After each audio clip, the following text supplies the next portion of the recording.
Good afternoon, everybody. Welcome to Proverbs with Paul in the late afternoon. Proverbs chapter 10 and verse 15. The rich person's wealth is his fortress. The ruin of the poor is their poverty. The rich person's wealth is their fortress. And when the word the rich person, as opposed to the poor person, is contrast, we're not necessarily talking about riches in terms of monetary wealth, although we could be.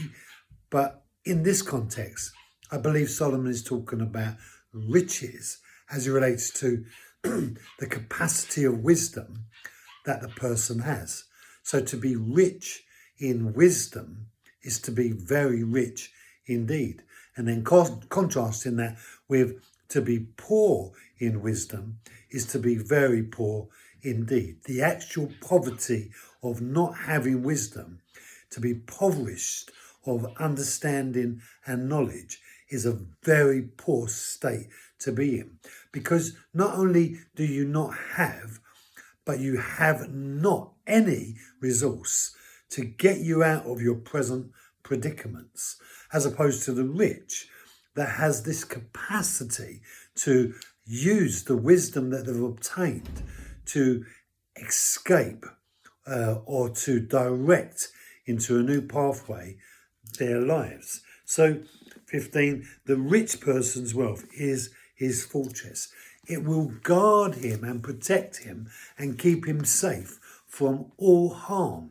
Every enemy that ever attempts to sabotage or attack him, the rich person in wisdom will have upon themselves the capacity to defend themselves. Paul tells us that the sword of the Spirit is the word of God. It's the ability to defend yourself against every attack.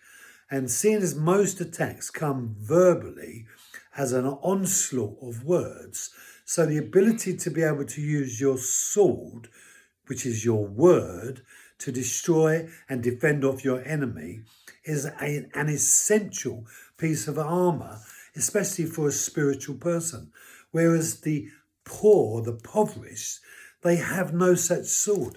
So when the enemy onslaughts at them and attacks them from every side with words, the foolish, impoverished person has no ability to defend off the attack, and therefore they are overcome, and then the enemy succumbs them into a place of imprisonment.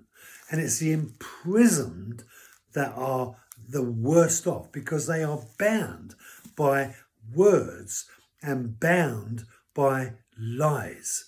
Brothers and sisters, Jesus said this: the truth you know will set you free. And the truth we need to know is the wisdom that God gives to us from his word. Thank you for joining me. Be blessed. Have a great afternoon, evening, and I'll see you tomorrow.